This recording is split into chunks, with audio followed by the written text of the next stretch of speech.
Nouveau journal sur la radio-télévision Sauti à Kindu. Tout de suite, la page sommaire. Les habitants du bloc Ngwangwata dans les quartiers Basoko en commune de Kasuku lancent NSOS concernant la montée des eaux du fleuve Congo qui oblige une bonne partie de la population de ces coins de la ville de Kindu d'abandonner leur habitation. Ces derniers vivent dans des familles d'accueil dans des conditions peu confortables, a fait savoir le chef de ces blocs, Rachidi Ramazani, que vous allez suivre dans ce journal lors d'une interview accordée à la RTSK. Le mouvement citoyen connu constate avec amertume le faux pas effectué par la nouvelle équipe de l'Assemblée provinciale du Maniema qui se lance dans les antivaleurs pire que dans le passé, selon ce mouvement citoyen. Dans une déclaration à la presse, son responsable fait savoir que l'Assemblée provinciale du Maniema est en train de glisser vers sa rupture avec le peuple pour une allégeance extrême à des mentors politiques. Dans ce journal, vous allez suivre Awazine Ngomele. Et puis le directeur de cabinet du vice-premier ministre et ministre de l'Intérieur a procédé le mardi 5 mars 2024 à Kinshasa à la remise officielle des clés de nouvelles Jeep aux généraux de la police nationale congolaise. C'est tout pour l'essentiel de ce journal. Mesdames, Messieurs, bienvenue à vous.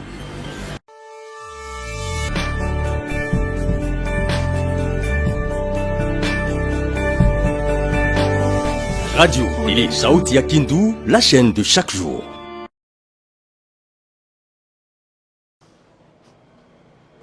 Merci de nous suivre à Kindu, tout comme dans les restes de la province du Maniema, sur la fréquence 500.25. On commence tout de suite avec cette information annoncée au début de ce journal. Les habitants du bloc Ngwangwata dans les quartiers Basoko en commune de Kasuku lancent un SOS concernant la montée des eaux du fleuve Congo qui oblige une bonne partie de la population de ce coin de la ville de Kindu d'abandonner leurs habitations. Ces derniers vivent dans des familles d'accueil dans des conditions peu confortables, a fait savoir le chef de ce bloc, Rachidi Ramazani, lors d'une interview accordée à la RTSK. On l'écoute. Maji ni programu ya Mungu. Wakati inayala watu wakijatandre kama maji inaweza kuwakuta kule kwenye wanakuwa. Samai tunasikia inafika mpaka kwenye wakaaji wanakuwaka na watu wanajiplase wanakuwa wanaenda wanapanga kwa nyumba yenye ya kulipia mafuta kwa watu ndio maana unakuta sisi wote kwa wenye msambala kwa ajili ya maji. Maisha nguvu sana ya kwenda nalipia kwa nyumba zingine na pesa hawana, lakini kwa ya Mungu wale wa ndugu wao wanakuta wanawasaidia ile tunaita familia yake iko nawasaidia kidogo vile makuta watakuwa na. Ombi yangu kwa viongozi ni kusema tu kama Mungu atawaingia wasaidie wakaaji kwa magumu wao wanapata ya maji. Basi maji haiko wao ndio waliita, haiko wao ndio iko mfano wao, ni mfano wa Mungu. Mungu ndio analeta maji kule kwenye biko. Ndio maana maji yanapata kama serikali yetu wa wasimamizi watakuwa na moyo safi kusaidia wale watu, wanawasaidia. Toujours dans ces registres, la route qui mène vers les cimetières Makala se trouve dans un état de délabrement très avancé.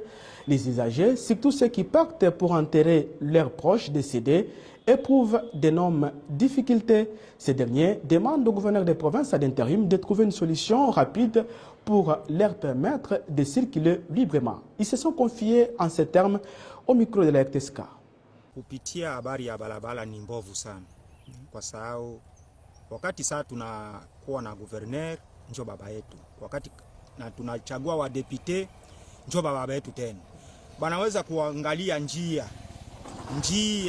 transport ba mama banapita, metogari inapita, mamoto inapita, kule njo mazishi yasie bote. Na mie mwenye kusema na ba depute na gouverneur njo kwenye mazishi yetu kule. Tunaomba kwa viongozi mtusaidie kama tumaini yetu kututengenezea njia kutoka Kubasoko mpaka Lusomba. Sio tunaona njia ya barabara vere Lusomba hadi Kilima Makala ni mbaya sana. Ndio maana tunalomba kubwa wa nchi hasa gouverneur utusaidie juu ya ile barabara iwe salama na amani. Tunateseka sana kwa gari, hakuna namuna ya kwenda wala mamoto bizibe inapita. Gari ikienda lingine naanguka watu banalumia. Ndio maana tunasema msaada itoke kwako papa gouverneur utusaidie sana kwa msaada. Kutoka hapa mpaka kule kwa simitieri njia ni mbaya sana. Batu tengeneze. Jana nilifika kule mvula ikanyesha matope, batu biko nashinda hata kugisi ya kupita kwenda kule kupori kule na kwenda kuzika batu biko nashinda kupita. Gouvernement tutengeneze njia, tunateseka sana hii habari yako kwa simitieri tunateseka. Batu tengeneze mabalabala ko ni mbaya sana. Ndio mwenye kilio ketu tuko nalia, batu tengeneze balabala ni mbaya. Et puis, bientôt, la ville de Kindu sera desservie en courant électrique grâce à une centrale photovoltaïque qui sera construite dans le quartier Luama par la société Nourou.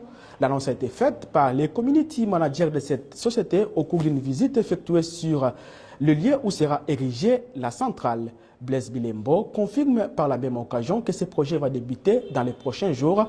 Il a dit au micro de nos confrères de Omega Radio et Télévision. Bonjour, je suis Bilembo Blaise, community liaison des Nourou à Kindu. Je vous présente ici le site des Nourou qui se trouve dans la ville de Kindu. La ville de Kindu, le chef-lieu de la province du Maniema. Cette ville est de 3 communes qui est traversée par le majestueux fleuve Congo. Et le site des Nourou, c'est dans ces quartiers, les quartiers Luama, dans la commune de Kasuku. La centrale sera construite ici, qui va desservir la ville de Kindu, aujourd'hui dans les Noirs. Le dimensionnement de ce site représente une superficie d'environ 8 hectares. La centrale et d'autres bâtiments seront construits ici. Et en ce jour, toute la communauté de la ville de Kindu est informée de ce projet qui est en cours. Et enfin, la ville de Kindu soit Nourou ou soit éclairée. Je vous remercie.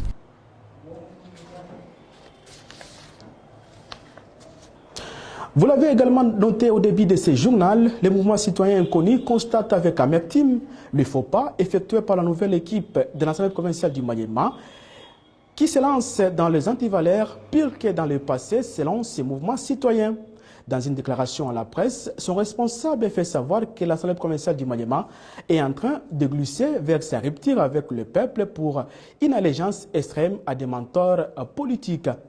On écoute à ce sujet Nengo Meme dans cet extrait choisi par la rédaction de la RTSK.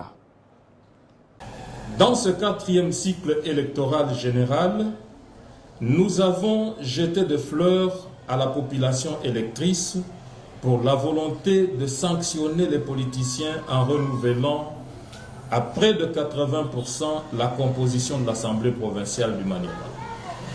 Il est cependant regrettable de constater que dès le premier pas, la nouvelle équipe de nos représentants fait un grand faux pas en versant dans les mêmes antivaleurs, d'ailleurs pire que dans le passé, au point que cela augure d'un avenir incertain pour la province. Notre Assemblée provinciale, qui est cette fois créditée de grands intellectuels, d'hommes expérimentés et même de jeunes Turcs au sang neuf et aux idées novatrices, est en train de glisser dangereusement vers sa rupture avec le peuple pour une allégeance extrême à des mentors politiques qui n'ont la moindre cure, le moindre souci du Maniema.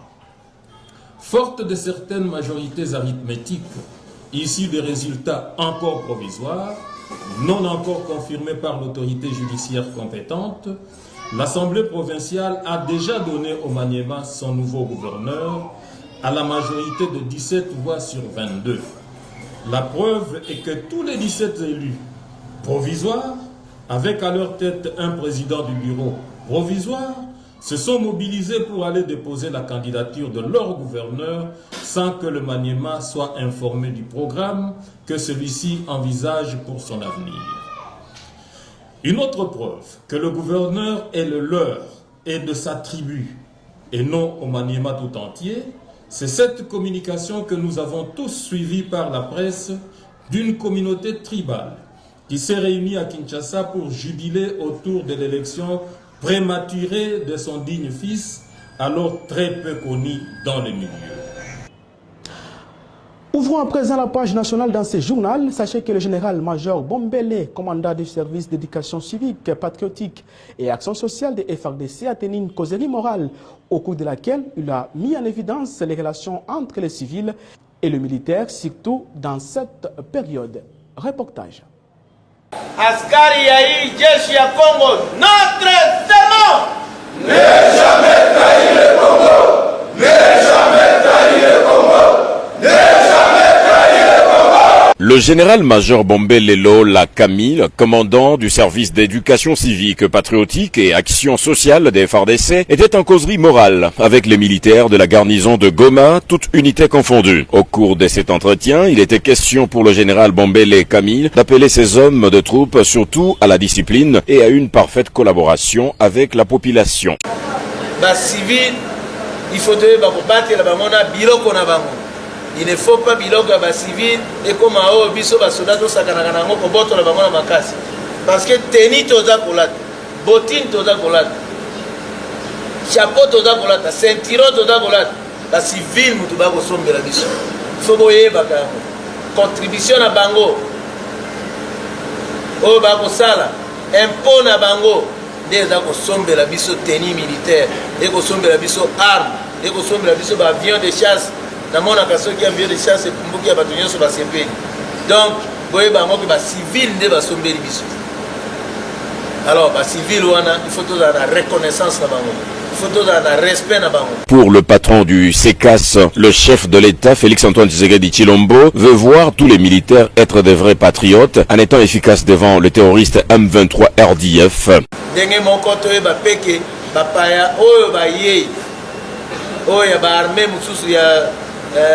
Afrique australe bazaliao toyeba ko vivre bien na bango toza na bango kitoko toyeba ko lakisa bango ke toza ba soldats disciplinés tenir na biso ezala exemplaire ba unité il faut koyeba ke unité nyonso ya Congo ezali unité ya FARDC ata tokesani na bilamba ya kolata tozali biso nso unité moko awa toza na front mokonzi aza commandant des opérations de moto oyo akopesa biso mitindo po toyeba kosala oyo nyonso akosenga biso naza koinsiste makambo ya batraitre bazala na kati na biso basoda toza patriote te toyokani. Soulignons que le général-major Bombele Lola Camille a tenu cette causerie morale pour transmettre le message de réconfort à tous les militaires engagés au front contre les terroristes du M23 au nom du chef de l'état-major général des FARDC, le général d'armée Chiwewe Songesa Christian. Représentant son chef, le directeur de cabinet du vice-premier ministre et ministre de l'Intérieur a procédé le mardi 5 mars 2024 à Kinshasa à la remise officielle des clés des nouvelles Jeep aux généraux de la police nationale congolaise. Suivez ce reportage. Représentant son chef empêché, le directeur de cabinet du vice-premier ministre, ministre de l'Intérieur, Sécurité et Affaires coutumières, a procédé ce mardi 5 mars 2024 à Kinshasa à la remise officielle des clés des nouvelles Jeeps aux généraux de la police nationale congolaise. Au total, 38 Jeeps ont été réceptionnés par le général Achille Nzomono, directeur de la logistique de la police nationale congolaise, au nom du commissaire général de la police. Une action posée pour faciliter la mobilité des responsables de la police dans le cadre de l'exercice de leurs fonctions. Je voudrais, au nom du vice-premier ministre, ministre de l'Intérieur, Sécurité et Affaires coutumières, vous remettre ces clés. Les clés sont destinées aux différentes Jeeps qui ont été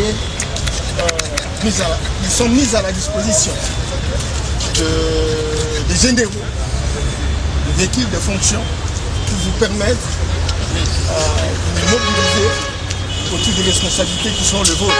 D'après Norbert Yamba, directeur de cabinet du vice-premier ministre et ministre de l'Intérieur, ceci constitue un premier lot. Les autres responsables de la police nationale congolaise seront également servis dans les tout prochains jours. Je voudrais insister pour dire que cette première remise ne constitue pas la fin du processus, c'est peut-être le début.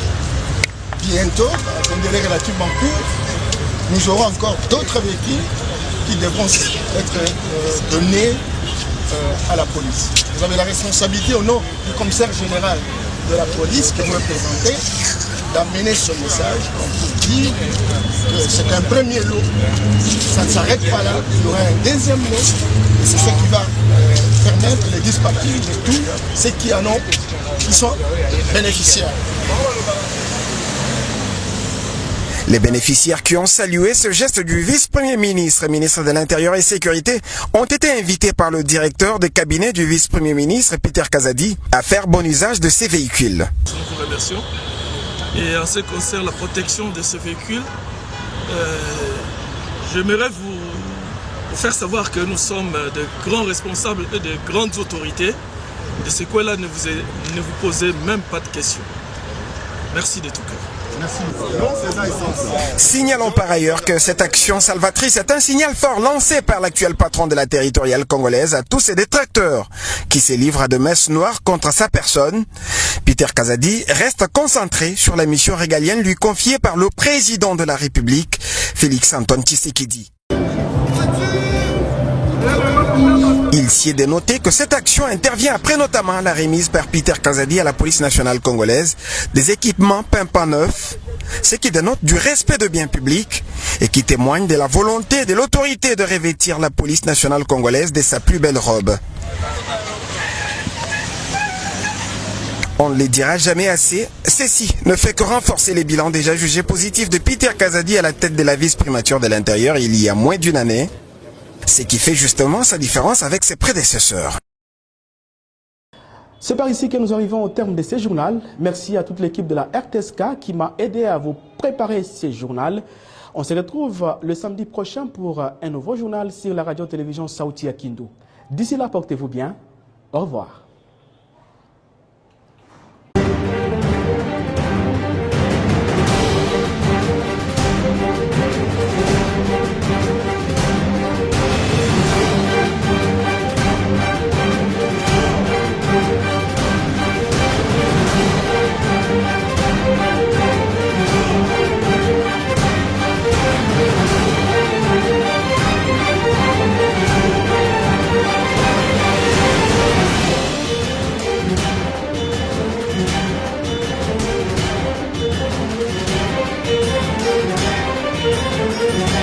Thank you.